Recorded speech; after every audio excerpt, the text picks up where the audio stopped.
we start the post-lunch, a couple of quick announcements. One is, please do take the time to fill the feedback forms. It can help inform us. Also, there is collateral on your table, which will have information on the speakers and in the panels they're in.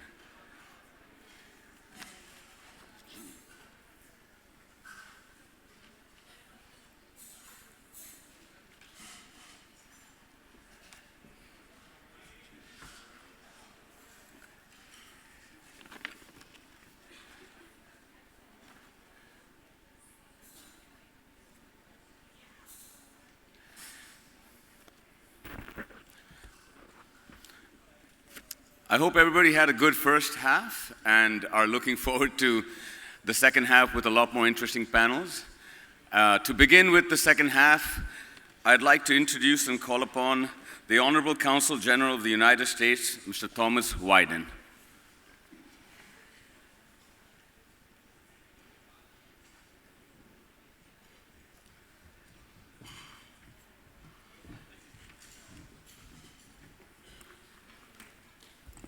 Hi, good afternoon, everybody. Thanks very much for inviting me to speak here today. It's really a great pleasure and a great honor. And the first thing I want to say is, I think you all are great. And I really mean that. The fact that you're sitting in chairs here shows you're interested in issues that really matter to India, matter to the world, that you're committed, obviously, to the public good. And so you have my admiration and respect on that. So I myself chose a career in public service, 20-some years ago. And occasionally on a good day, I can sort of feel that I'm working towards the public good, but you really, I know, make a great difference whether you're working for a CSR program in a corporate or a foundation, or if you're actually an implementer from an NGO or civil society, you're making change on a daily basis. So thank you for your commitment and for your generosity. At different times in my career in the State Department, I've been in about 22, 23 years. I've worked in the field of assistance. So during my most recent assignment before coming to India, I was the director of a State Department assistance program that provides support for political and economic reform in the Middle East. Earlier in my career, I managed public-private partnerships and some assistance programs for humanitarian demining and survivor assistance. So that experience gives me at least a rough sense of what governments can do to support civil society. But it also has given me a sense of the limits of what governments can do. And I fully recognize, as I know all of you do, that funding from private sources far outstrips any government aid. Of course, the ideal situation is when civil society and governments and the private sector are all working together and complementing each other's work. And that's why I think events like the Dasra Philanthropy Week, where civil society, private sector, government come together and discuss ways to support each other's work, I think those kinds of interactions are essential to align priorities and, more importantly, to achieve those priorities. Every nation in the world, of course, has its own specific and unique set of social needs and a social service sector that is designed to meet those needs. However, the scale in India is really remarkable and almost boggles the mind, with obviously a population of 1.2 billion and more than 3 million NGOs. But a thriving civil society with NGOs providing vital services to assist those in needs, I'm proud to say, is something that is common among both India and the United States. I think it's one of the many kind of shared values and commonalities that our two countries share. And I know for the private sector, whether, again, it's in India or the United States, CSR, the acronym, and more importantly, what the idea is behind it, has really changed the way companies engage with communities and with the environment. I remember many years ago, this was early in my State Department career, I attended a CSR convention in the United States.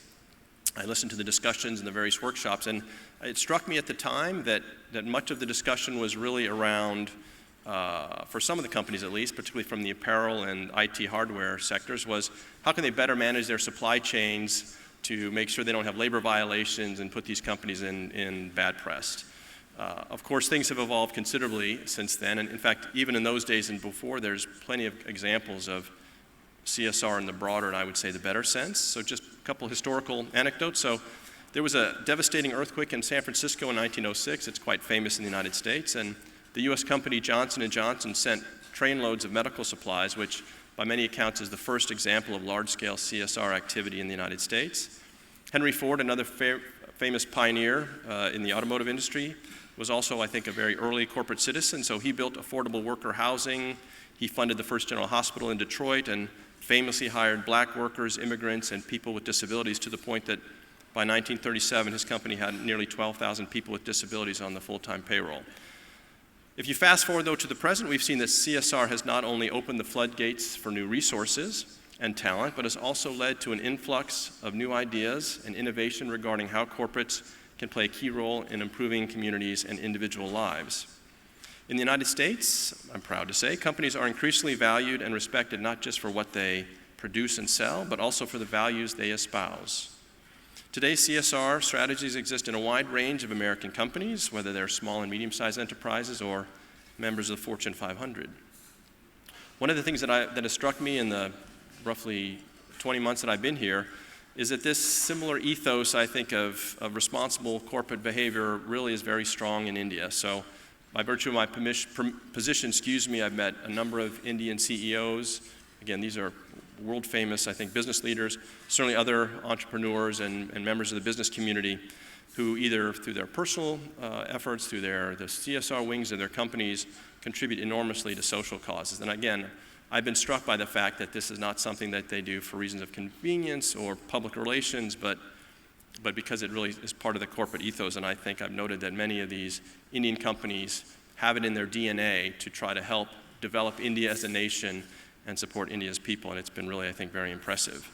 Of course, now you have the Companies Act from 2013, so you have some mandated CSR, which I think creates new opportunities and maybe expand further opportunities for companies to become more active in that field, and I think it's really, again, a pretty unique tool as I look around the world in terms of achieving sustainable development.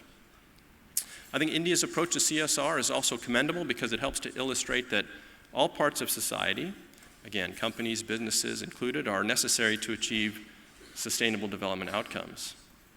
Here are some of the factors that, again, that I think make India stand out. So again, increasing supplies of financial capital, expanding technical prowess, a dynamic private sector, large number of nonprofit organizations committed to grassroots efforts, and entrepreneurial talent. That's a pretty good mix of circumstances, I think.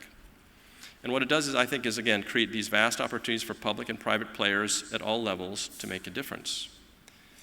Working collaboratively, governments, corporations, and civil society are indeed on every day, devising solutions that generate social business and commercially viable products, technologies, and services that are often uniquely tailored to those with limited means. Speaking on behalf of the U.S. government, I'm proud to say and pleased to say that we're eager to do what we can to help in this broader effort. So our USAID Mission Director, Jonathan Adelton, is here and is slated to speak, I think, later this week, but I'd just like to highlight some of the work that AID is doing here in India.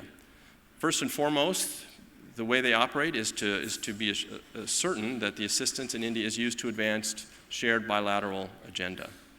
So USAID and the US government more broadly working with India to end extreme poverty, to increase access to quality health care, education, water and sanitation, and clean energy. U.S. is also helping to support and protect vulnerable women, girls, and minority groups. I think what's unique about AID is some of the innovative pilots that they're doing here for development assistance, whereby the focus on creating partnerships and platforms jointly with the Indian government, with private sector, and with civil society organizations. And when there's a solution that seems to work well, AID works actively with those partners to expand them and scale them, not only in India, but also increasingly to do so globally.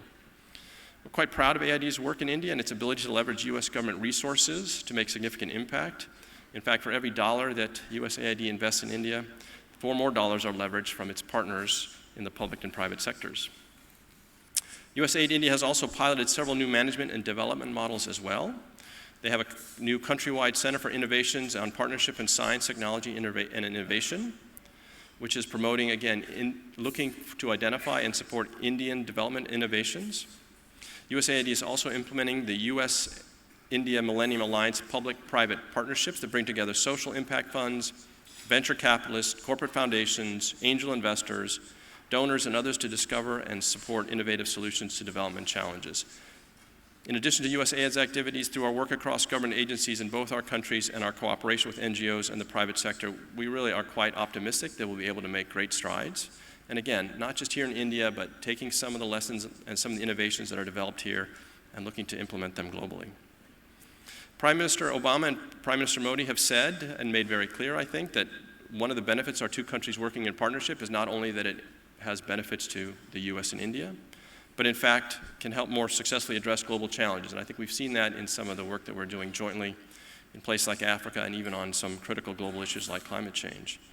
I think similarly, again, if you look at the groups that are gathered here today, when government, industry, civil society all work together, the potential for lasting solutions for the benefit of all greatly increase as well.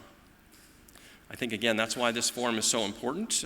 We're glad to have, again, representatives from the different U.S. government agencies who are going to be participating during much of the program. I think, again, with the idea of learning from all of you, gaining some insights, and maybe also contributing to some of the discussions.